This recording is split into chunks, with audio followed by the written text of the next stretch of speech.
지금 이 시각 여러분들이 주목하는 뉴스 만나보겠습니다. 여름이 절정에 달한 지금까지도 독감이 기승을 부리고 있습니다. 8월 첫째 주 병원 외래 환자 1000명당 독감 의심 환자는 14.1명이었습니다. 2000년 9월 질병관리청이 표본 감시 통계를 작성한 이후로 역대 최고 수준인데요. 휴가철을 맞아 코로나19와 감기도 함께 유행하고 있어 동시 감염에 주의하셔야겠습니다. 홍서현 기자입니다. 봄을 지나면 잠잠해졌어야 할 독감이 폭염이 뒤덮은 한여름에도 유행이 아직 한창입니다. 8월 첫째 주 병원 외래 환자 1000명당 독감 의심 환자는 14.1명이었습니다. 2주째 줄고는 있지만 여전히 올해 독감 유행 기준인 4.9명의 3배에 달합니다. 2000년 9월 질병관리청이 표본 감시 통계를 작성한 이후로 역대 최고 수준입니다. 지난해 9월 이후 유행 기준을 넘지 않은 주는 단 3번. 이례적으로 길고 큰 유행이 이어지고 있는 겁니다. 코로나19도 하루 최고 6만 명이 넘는 확진자가 나오는 등 유행이 심상치 않습니다. 6주째 이어지던 증가세가 지난주 한풀 꺾였지만 여전히 하루 평균 5만 명에 가까운 확진자가 나오고 있는 겁니다.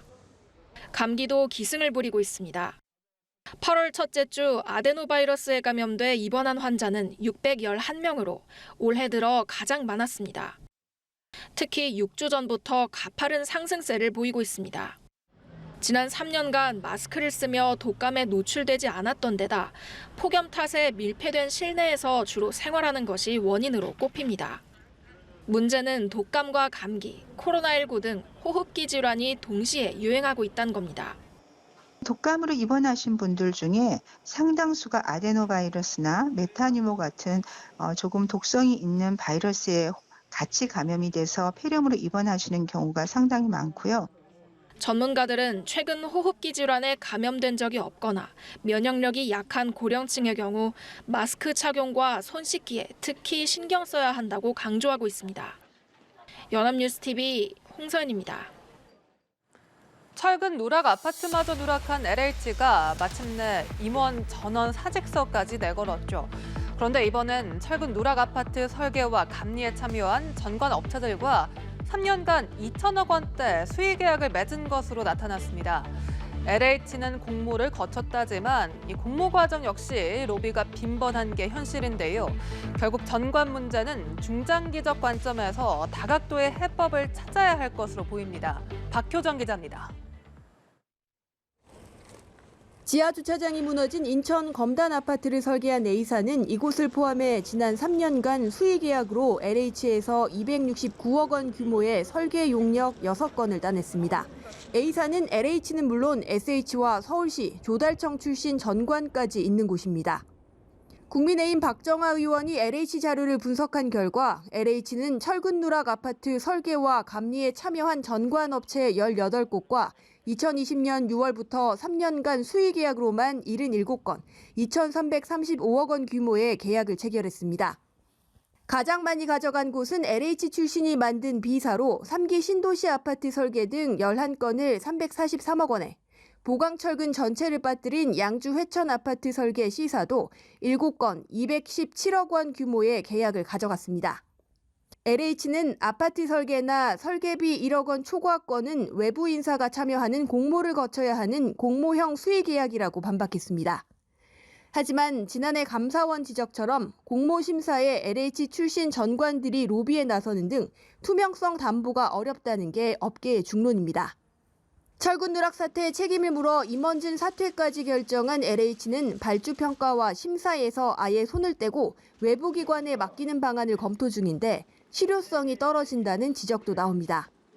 민간이 이양을 해주게 되게 되면 거기서 또 이권이 또 생기는 거거든요. 거기 민간한테 갖다가 뭐 설계를 준다든지 감리를 줘요. 그 과정에서 일을 따려고 보니까 업체들은 또 치열하게 정탄전을 할 것이고 또 노비를 할 거거든요.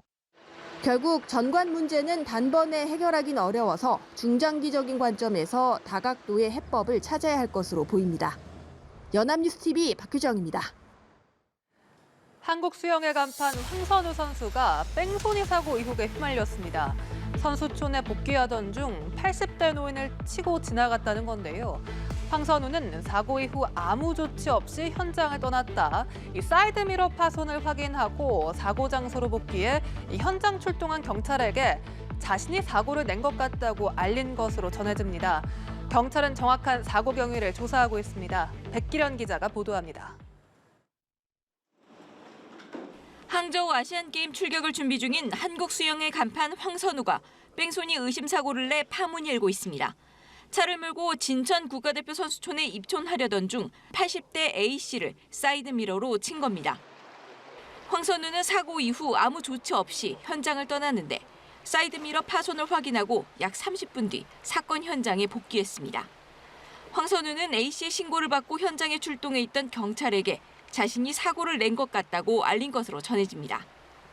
당시 A씨가 무단 횡단을 하고 있었고 A씨를 피해 운전했다고 생각했지만 선수촌 도착 후 사이드미러 파손 흔적이 있어 다시 현장을 찾았다는 게 황선우의 주장. 구호 조치를 취하지 않고 현장을 지나간 것에 고의가 있었는지가 뺑소니 사고 여부를 결정할 전망입니다. 부모님과 함께 피해자를 만나 합의를 마무리한 황선우는 경찰 조사에 적극 임하겠다는 입장을 밝혔습니다. 대한수영연맹 측은 황선우가 사고를 피하려는 의도는 없었던 것으로 보고 있다며 국가대표 결격 사유까지는 해당하지 않을 것 같다고 말했습니다. 징계로 아시안게임에 출전하지 못하는 사태까지는 벌어지지 않을 것으로 내다보고 있는 겁니다. 현재 경찰이 정확한 사고 경위를 파악 중인 가운데 연맹은 경찰 조사 결과 이후 징계위 개최 여부를 결정할 계획입니다. 연합뉴스TV 백기련입니다. 최근 무차별 흉기난동에 이어 범행을 예고하는 글까지 잇따라 올라오면서 시민 불안이 커지고 있습니다. 지금까지 검거된 살인 예고글 작성자만 149명에 달하는데요. 이 가운데 15명은 살인 미수 및 예비 혐의 등으로 구속됐습니다. 경찰은 만일의 사태에 대비해 전국 주요 지점에 경찰 특공대를 배치하며 순찰을 강화하고 있습니다. 김영민 기자가 현장 취재했습니다.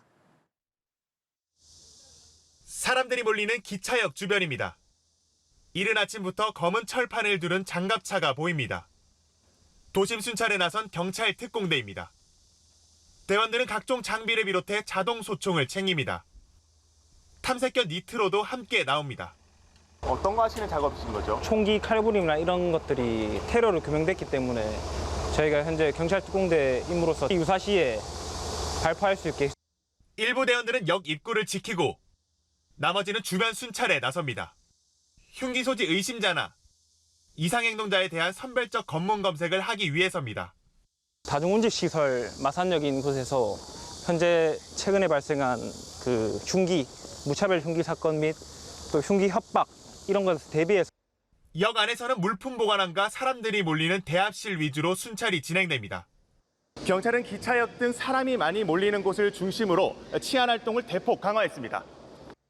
시민들은 삼엄해진 분위기에 낯설어 하면서도 한편으로는 필요한 활동이라고 말합니다. 우리야 또 나이가 있지만 또 젊은 사람들은 좀 불안하잖아요, 사실. 불안한데 저라면 마음이 좀 든든하고. 14일 기준 검거된 살인 예고글 작성자는 149명. 이 가운데 15명은 살인 미수 및 예비 혐의 등으로 구속됐습니다. 범죄 발생 우려 지역 198곳에서 특별 치안 활동을 펼치고 있는 경찰은 살인 예고글에 대한 무관력 원칙으로 엄정 대응하겠다고 밝혔습니다. 연합뉴스TV 김영민입니다. 내일 광복절은 태극기를 다는 날이죠. 하지만 요즘은 다는 사람도 많이 없고 구하기도 쉽지가 않습니다.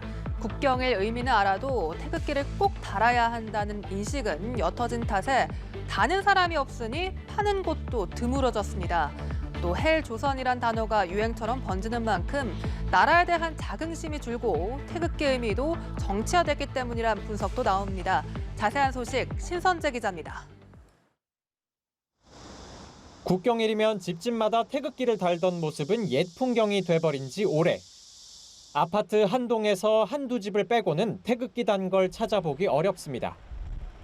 국경일 의미는 알아도 태극기를 꼭 달아야 한다는 인식은 옅어졌습니다. 아니요, 안 달아요. 왜요? 집에 태극기가 없어서 번거롭기도 하고 딱히 하는 약간 귀찮기도 하고 그래가지고. 다는 사람이 없으니 파는 곳도 드뭅니다. 문구사들이 모여있는 서울의 한 거리인데요. 상점 15군데 정도를 돌아다녀 봤지만 태극기를 파는 곳은 2군데뿐이었습니다. 집회에 쓰이는 휴대용 태극기만 이따금씩 팔리고 가정용 태극기 재고엔 먼지가 쌓여 있습니다. 일반인들은 잘 안 사가고 혹시 태극기 집회하시는 분들 아니면은 저 태극기라는 자체가 너무 없잖아요. 그게 소용 없잖아요. 그전에는 엄청 많이 팔았죠. 수십 년째 국산 태극기를 만드는 대표 업체의 제작 물량도 크게 줄었습니다.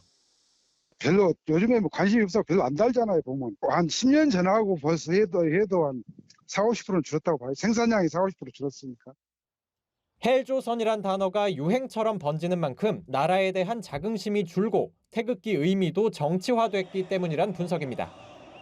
하나는 국가에 대한 어떤 애착 이런 게 줄어드는 거고 다른 하나는 그걸 이제 5년 세대라든지 우파 세력이 점유해버렸잖아요. 그 상징을.